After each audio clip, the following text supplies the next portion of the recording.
I really like that analogy that you use in terms of you've got a nurse and then a doctor that potentially looking at vitals and diagnosing.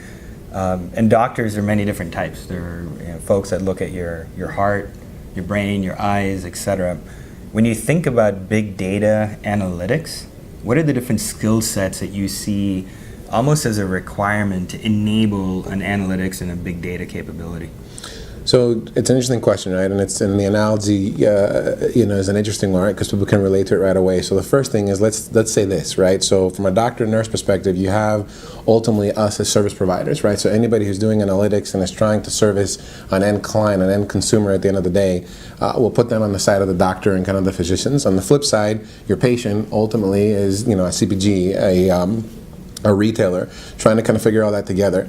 So the first thing is this communication, right? It's kind of funny to put that in front, kind of as a skill set, but the reality is there's so many options available to everybody. I can self-medicate myself and do something wrong, and when I get to the doctor, he tells me, right? Or on the flip side, the doctor can offer me so many pieces and different options of drugs that at the end of the day, we realize all those options, self-medication, prescriptions, whatever, we're just an overdose society, right? And if you look at data that way, there's a lot of options, there's a lot of things, there's a lot of interactions amongst all those drugs, right? So in the spirit of communication, what's hiding underneath that is educating yourself. What is out there? What's happening? As you walked into my office today, you saw across my wall a variety of different sources of data. They're increasing. I can't keep up with what's happening on the marketing side. I asked you this question about 5 weeks ago. Can you tell me who's out there? In the last 5 weeks, we've had people go IPO, people get bought out, or new people kind of popping in, right? So, okay, so what? Who are they? Why is their piece of information better than the person before them, right? So as a skill set, it's the ability not actually to breathe. I'll put it to you that way. So right after communication and education is take a deep breath, walk away from the medical analogy that we did, because there's really nobody no patient on the table and nobody's dying, right? Because there's a lot of different ways for us to, using the proverbial skin the cat, figure out how to solve the problem. But the point is, what data best connects to what I'm doing, right? And we have analysis paralysis more than I've ever seen before. We have tools that are claiming and promising things being stored in the cloud, and it's not just in time. The instant gratification aspect can be best described by my 9-year-old. When I tell him I don't know something, he asks me to just Google it. It specifically says, Daddy, why don't you just Google it already? I'm past the point that Google has the answer. It's the just and already in that sentence that's reminding me that we're in a society where things should be very quick. And I think that's what's happening in the spirit of big data. It's giving us options. It's giving us options to get to the critical, do so a lot faster, do so in a visually engaging way. And not only that, but in a way that's conversational. So as opposed to you waiting for a 4-week report to come because some data became available, and then you do an analysis, and then you come back with a follow-up meeting, P&G, Nielsen, and Spotfire have taught us by creating a war room that no pieces of paper are allowed.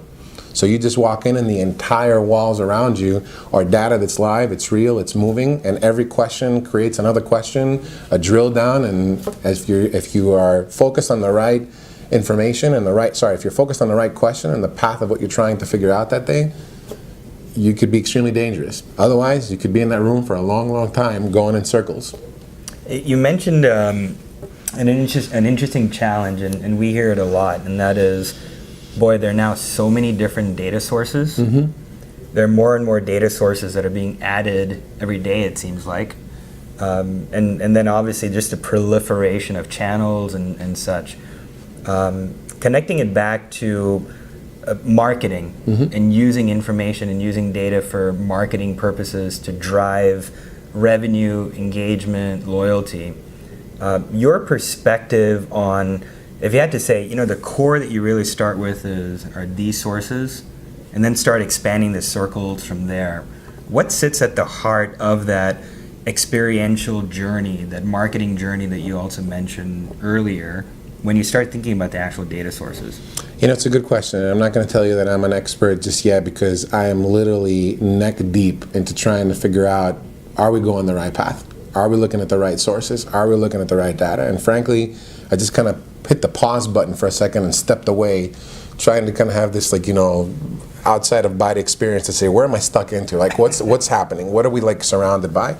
And frankly, when I take a look at experiential marketing, and when I look at marketing in general and some of the world that you guys are in, I realized that we are redefining primary research. Right? If you just think about it for a second, right? Because from a sales perspective, everything's around secondary research, right? There's syndicated data providers. I have something taking place in the store. There's a transaction that's done. That's historically, captured. It gets loaded up. That system's been around for like ever. When you start thinking about the marketing aspect of the world, well, I typically go out and I was just joking about this morning, and I create some research, right? I try to go hit as many people as I can. If N is at least 27, I have a statistically significant sample, but today I can throw a series of text messages and I can get crowdsourcing back in a matter of minutes and ask 3 questions on the spot. So that entire area of me allowing myself to take advantage of new technologies and interact with the customer right when they're experiencing stuff, before it, after it, during, all those things have basically thrown the typical 50-page survey that you get on paper and you have to fill out the boxes, or you do it online, to the side for a second. You're like, you know what, I don't need all of that. Let me just grab the basics, because frankly I can figure out who you are just by having the data behind the scenes from your cell phone provider. And if I just use you and the app that you're doing, you've already allowed me to use some of your back-end information. Facebook, right? Look at how everybody kind of went crazy. All the data that you know about yourself. I don't know about you, but realizing that I'm one of the laggards coming into Facebook, I've been spending some time saying, let me hide this. I don't want everybody to know about this. And wow, I didn't realize I was releasing this information, right? So what's happening to all of us is this is kind of changing. And so frankly, kind of taking a step back, you're saying, all right, the easiest way to do is not focus on the source, not focus on who's giving it to you, but just kind of asking you, what can I get the fastest, the cheapest, that's going to have the biggest impact? So the way that you ask the question, another thing that I could tell you is, I don't know one entity that's dealing with data that is not doing a return on investment on that data. So every single one of my contracts, for the first time ever in the career that I've had at CROSSMARK, or even as I've seen in the past, is going through scrutiny of, why are we buying this data point? How much does it cost? What is 3 or 4 examples that have a return on investment on that? So you can say, next year, I'm going to continue with this data point. So it's beyond, I'm buying it from provider X. Provider X offers me 4 things. Do I really need all the 4 things? Are they working on a 5th one? It's completely changed the rule of the game. There is no textbook to walk you through this anymore. One of the topics that's, from a Nectar Online perspective is personalization. A lot of clients ask us about personalization and how to use information to better understand your customer. And then when a customer is actually having an experience, how to get the right content in front of them. What's your perspective about personalization as it relates to the CPG industry? I'm going to give you 2 different examples, and I'll start from the one that is the more standard, because every single one of us has experienced it, and one that we're actually moving to that kind of shows you the sign of the times.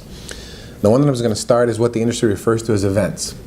Every single one of us has been in a retailer, and somebody, whether it's at a Sam's Club, a Costco, a Target, you've been stopped to sample a product, right? So sampling is like what we're talking about, right? If you think about what's going on there, that individual who's live is trying to capture an emotion, but they're also manning a booth that has a lot of product with it, and they're giving you the taste, and then when you leave, they're walking away and they're trying to kind of take note of all of that.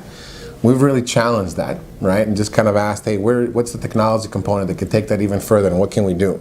So when you think about that interaction, a lot of folks are realizing that the one way to measure that in CPG is, let me introduce this new product, let me put it in front of people, let me have the people try it, get aware of it, experiment it, and then basically create an analysis that says, here's when I did that event, what's the lift? So kind of like pre, during, and post. That's kind of your traditional thing. We're all doing that. It's a variety of different ways to do that. You can automate an end stand to talk to you every time you walk by, so you can remove the person that's behind there, right? But it's still the same concept. Yeah.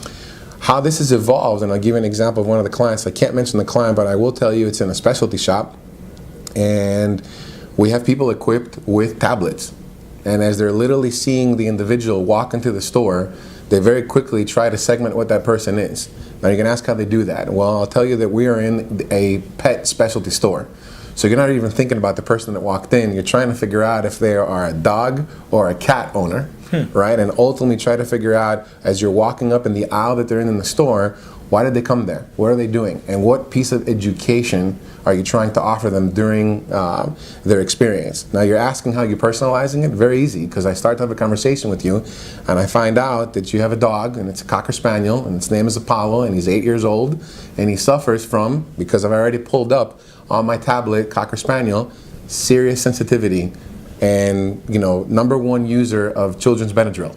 Okay, but now I'm in a specialty shop. What can I tell you about eyes, ears, nose infections that this person will have, and how do I start to push my brand that has a certain element of ingredients, and effectively I'm educating you. Now in that process of education, because I'm interacting with a tablet, you're looking over and I'm coming very close to capture your email address. And ultimately, by the time you're done, you've learned something, I've helped you shop a little bit, I've asked you your permission. Before you go home, it says, Amrit, great to meet you and Apollo today. It was phenomenal. I hope you guys get over, you know, the ear infection pretty quickly, and next thing you know, I have an emotional hook and an experience that's tied into you coming in to pick up dog food that day, walking away and learning something about allergies, and then when you go back, I got links, you're connected, you're now on my website, you're moving in further. That there is just an example of how we've taken the traditional event and starting to make it more of how do I interact, because I'm trying to chase you up into that stimuli, because I'm not coming home with you, right? But I need to be right by your side. The purchase you exactly. So that stimuli that I can basically give you. So this is one example of where you don't have to be just a service that's not found on a shelf anymore, because it's a lot easier for you to do things online when you're on Amazon.com and you just provide a very different type of service. But now I'm a product that's, you know, handcuffed was the feeling on the shelf, right? Until somebody comes and frees me. And how do I get in front of you, and that happens before you walk into the store? You know, how do I get you in that 0 moment of truth that Google tells us? And this is one of many examples that I see taking place, right? The kiosk is another one. It's no longer inside the store. In the case of my alma mater, Walgreens, and if you take a look in places like Navy Pier or whatever, the kiosk is sitting strategically in a park not too far away from the store, and basically trying to entice you that there's a Walgreens nearby to get you in. I mean, there's multiple retailers that are trying to figure that out as well. So I could keep on going, but I'm sure you have another question in there.